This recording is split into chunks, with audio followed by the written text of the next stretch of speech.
धर्मपत्नी हैं। इन्होंने कहा मेरा एक सपना है, उसे पूरा कर दीजिए, मुझे महाराज जी से मिलवा दीजिए। इनको लेकर के ही आया हूँ, साथ में छोटी बहन है, एक भांजा एक भांजी है।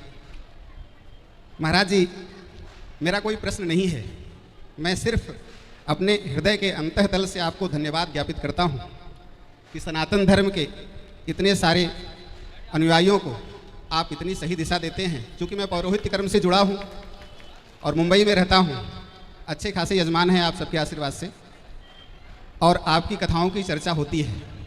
विशेष करके मेरी ये जो धर्मपत्नी हैं, ये रोती हैं जब आप कथा कहते हैं तो, और इनकी इच्छा है कि आपका चरण स्पर्श कर सकें। उनको यही मौका दे दीजिए, मेरी यात्रा सफल हो जाए, क्योंकि इनके लिए ही आया हूँ। बाकी मेरी भगवती में ही निष्ठा है, वहीं बनी रहे।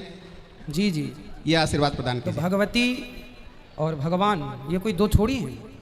भगवान श्रीमन नारायण, भगवान नारायण ही भगवती के रूप में प्रकट हुए, इसलिए भगवती तो नारायण के संग है। श्री मतलब लक्ष्मी, लक्ष्मी ही तो भगवती है, इसलिए लक्ष्मी नारायण और भगवती इनमें हमें कभी अंतर नहीं मानना चाहिए। लेकिन जो शैव, वैष्णव और शाक्त संप्रदाय हैं, ये तो उपासना की पद्धति अलग बतलाते हैं। कि गोस्वामी जी ने भी बहुत स्पष्ट लिखा है कि आदि शक्ति जिह जग उपजाया, सो अवतरहि मोर यह माया। जब स्वयं नारायण अवतरित हो रहे थे तो उन्होंने कहा कि आदिशक्ति को भी अवतरित होना होगा, तभी धर्म की स्थापना होगी। और स्वयं वासुदेव जो 16 कलाओं से आए थे, उन्होंने भी बिना राधे के इस ब्रजभूमि को जो है वो तृप्त नहीं कर सकते थे।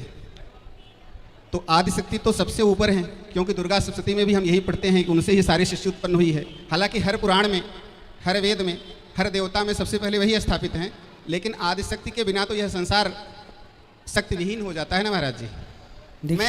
मैं अपनी जो मेरी इच्छा है, जो मेरा मत है, मैं उसे प्रतिपादित नहीं कर रहा हूँ। मैं स्वयं भी आपसे बहुत प्रभावित हूँ, और वो सिर्फ इसलिए। लेकिन एक चीज़ खटकती है महाराज जी, उसे सार्वजनिक रूप से पूछने में भय करता हूँ।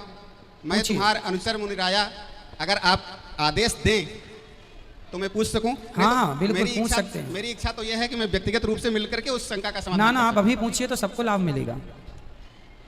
आदेश है ना भगवान? बिल्कुल। जरा भी अगर आपके मन में कुछ वैसा हुआ तो मेरी यात्रा व्यर्थ हो जाएगी। ना आप तो बिल्कुल पूछिए, जो आपका प्रश्न है निश्चित पूछिए। नारायण, मेरी इच्छा यह है कि यहाँ सब सनातन धर्मी हैं। ठीक है।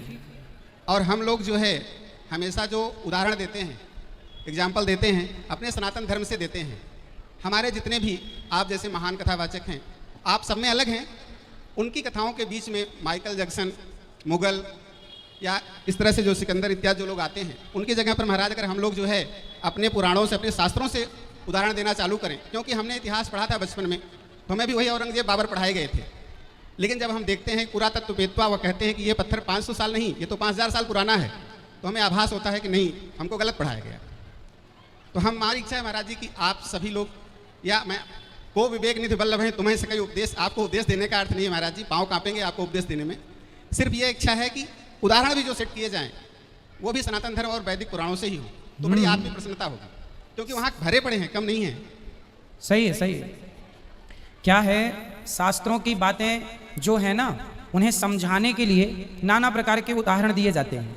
जैसे कर्मों का दंड मिलना है, ये बात तो भीष्म पितामह से समझाई जा सकती है जी। समझाते भी हैं हम कि भीष्म पितामह को अपने कर्मों का दंड मिला, बाणों की सैया। ठीक है। जैसे आज ही हमने कथा में कहा कि जो 100 साल की चाहत रखने वाले थे, वो माइकल जैक्सन 50 साल में निपट गए। तो ये एग्जाम्पल इस बात के लिए दिया गया कि आप ये ना सोचें कि हमारे पास पैसा है तो हम पैसे के बल पर अपनी आयु लंबी कर लेंगे।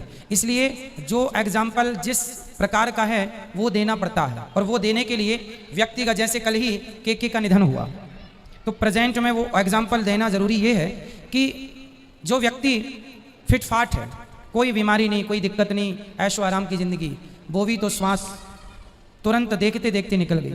इससे ये समझ लेना चाहिए प्रेजेंट के एग्जाम्पलों से कि जीवन का कोई भरोसा नहीं है।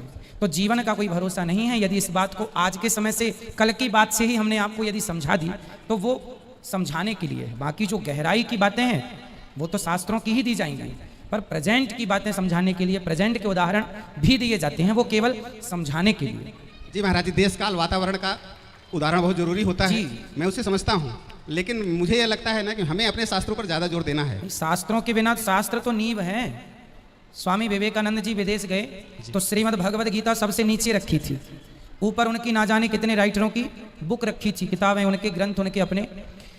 तो एक व्यक्ति ने कह दिया स्वामी विवेकानंद जी से, देखो तुम्हारी गीता तो सबसे नीचे है और हमारे राइटरों के लिखे ग्रंथ ऊपर है।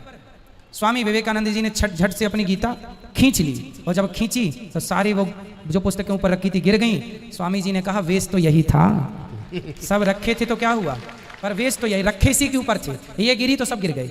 यदि भगवद गीता गिर जाएगी, वेद पुराण गिर जाएंगे तो सब गिर जाएगा, वेश तो यही है। बस महाराज जी, इच्छा थी और मैं बहुत जल्दी अकेले आऊँगा और आपकी चरण सेवा में थोड़ा समय दूंगा। अभी क्योंकि ये बच्चे लोग हैं और बहुत सारे भक्तों की बहुत इच्छा है कि आपसे दो बात कर लें, इसलिए मैं अभी वाणी को विराम देना चाहता हूँ। लेकिन आप मुझे आशीर्वाद दिल से दीजिए, क्योंकि आप ब्राह्मणों तो खुद विप्र देवता हैं भगवान, हम तो ब्राह्मणों के चरण धो धो के पीते हैं। ब्राह्मणों की दशा आपसे छुपी नहीं है महाराज जी। तो हम तो अपना सवेरे रोज यहाँ ब्राह्मणों के चरण धुलकर हम सभी के चरणामृत लेते हैं, तो हम तो ब्राह्मणों के सदा दास हैं। आपका आशीर्वाद दीजिए बस। विप्र प्रसादात धरणी धरो, हम आप समान कोई नहीं है महाराज जी, बस आशीर्वाद दीजिए और इन्हें थोड़ा सा और आशीर्वाद दीजिए ताकि ये तृप्त हो सके। मेरी धर्मपत्नी है, बहुत धर्मपरायण है। याद रखिएगा, जिस देश में, जिस घर में, जिस व्यक्ति के द्वारा ब्राह्मणों की सेवा होती रहेगी, उस व्यक्ति का कभी पतन नहीं हो सकता, जो ब्राह्मणों का आशीर्वाद लेता रहेगा। इसलिए जय हो। हम तो रोज ब्राह्मणों के चरण धुलते हैं और रोज चरणामृत लेते हैं। ब्राह्मणों के चरणों का चरणोदक, माता का चरणोदक, अपनी माँ का, अपने पिता का और ब्राह्मणों का 3 चरणोदक, और अपने गुरु जी का 4 चरणोदक हम लेते रहते हैं। क्योंकि हम गंगा जी तो जा नहीं पाते, तो हमारे लिए तो ये 4 गंगा यही है, माता, पिता, गुरु और ब्राह्मण। इनके चरणों का चरण प्रक्षालन गंगा।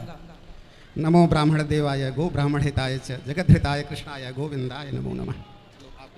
खुश रहिए।